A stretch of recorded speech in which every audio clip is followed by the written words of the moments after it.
कहानी शुरू होती है अलाउद्दीन खलजी से, जो शुरुआत में एक आम शहजादा था।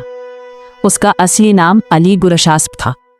वो अपने चाचा जलालुद्दीन खलजी के दरबार में रहता था, जो उस समय दिल्ली के सुल्तान थे। अलाउद्दीन बहुत ही समझदार, बहादुर और चालाक था।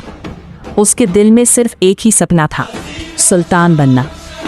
अपनी ताकत बढ़ाने के लिए उसने एक बड़ा कदम उठाया। उसने दक्कन के इलाके देवगिरी पर हमला किया और वहाँ से बहुत सारा खजाना हासिल किया।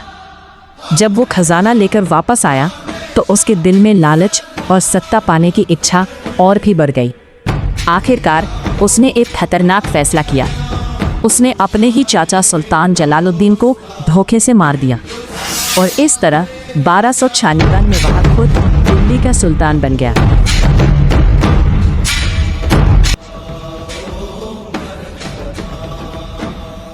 सुल्तान बनते ही अलाउद्दीन खिलजी ने अपनी हुकूमत को मजबूत करना शुरू कर दिया।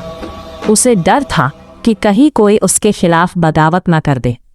उसने सख्त कानून लागू किए, अमीरों और सरदारों की ताकत कम कर दी, शराब और फिजूल खर्ची पर पाबंदी लगा दी, जासूसी का मजबूत सिस्टम बना दिया। उसका सबसे मशहूर काम था कीमतों को कंट्रोल करना। उसने बाजारों में चीज़ों की कीमतें तय कर दी ताकि आम लोगों को सस्ती चीज़ें मिल सके और फौज को भी सस्ता राशन मिल सके। लोग उससे डरते भी थे, लेकिन उसकी हुकूमत में अमन भी कायम था।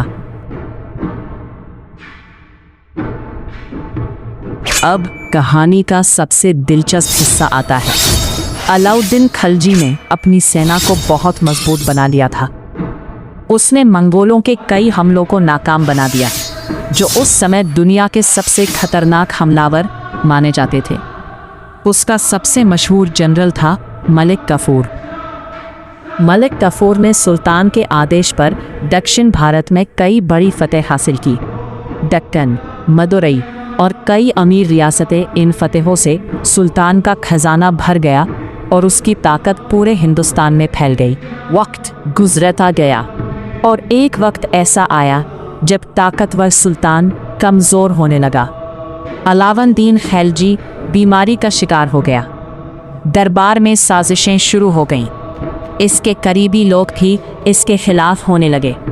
आखिरकार 1316 में इसकी मौत हो गई।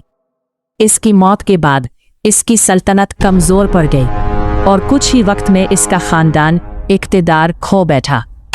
ये कहानी हमें सिखाती है कि ताकत हासिल करना आसान नहीं है और इसे बरकरार रखना इससे भी मुश्किल है। धोखे से हासिल की गई कामयाबी हमेशा कायम नहीं रहती। एक हुक्मरान की असल ताकत इंसाफ और आवाम की खुशी में होती है।